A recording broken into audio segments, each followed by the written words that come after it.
विक्रम सम्वत 2076 मङ्सिर 16 गते अस्मिताले शिशु जन्माइन्। 3 दिन अघि मात्र उच्च रक्तचाप देखिएकी उनले जन्माएको शिशुलाई करिब 10 दिनसम्म विराटनगरको अस्पतालमा भेन्टिलेटर र आइसियुमा राख्नु पर्यो। अश्विन डाँगी 1.5 वर्ष पुगेपछि मात्रै परिवारले उनको शारीरिक एवं बौद्धिक विकासमा ढिलाइ भएको बारे थाहा पायो। पहिलो सन्तानमै बौद्धिक अपाङ्गता भएको थाहा पाएपछि परिवार चिन्तित हुनु स्वाभाविक थियो। तर डाँगी परिवारको चिन्तामा ऊर्जा भर्न अपाङ्गता रोकथाम तथा पुनर्स्थापना कार्यक्रमले सकारात्मक पहल गरियो।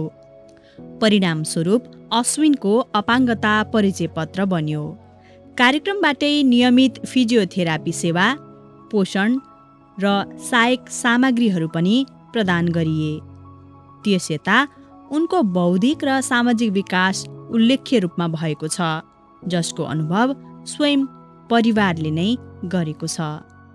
पहिला नानी अब मुन्टो पनि नअड्याउने, यसरी लडाउने गर्थ्यो, खुट्टै नटेक्ने, हातै नचलाउने, एकै ठाउँमा सुतिराख्ने गर्थ्यो। अनि अहिले चाहिँ नानी खुट्टा मजाले समातेर हिँड्छ, हातहरूले सबै कुरा समाउँछ, बोल्न पनि अलिक विकास हुँदै जाँदैछ, मुन्टो पनि दह्रो अड्याउँदैछ, शरीरको अङ्गहरू अलिक विकास हुँदै गएको छ, अलिक दरिएको छ नानी पहिलाको हेरिकन चाहिँ। अश्विनको उपचार, आहार विहार, स्याहार सुसारमा परिवारले कुनै सम्झौता गरेको छैन।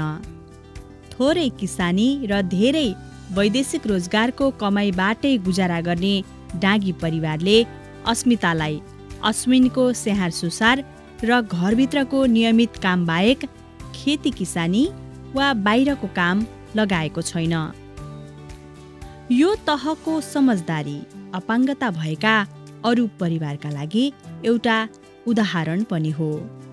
आजका दिनमा अश्विनका बाबुआमाको सपना विपना सबै उनले आफ्ना दैनिक क्रियाकलापहरू आफै गर्न सक्ने सम्म भए हुन्थ्यो भन्ने छ।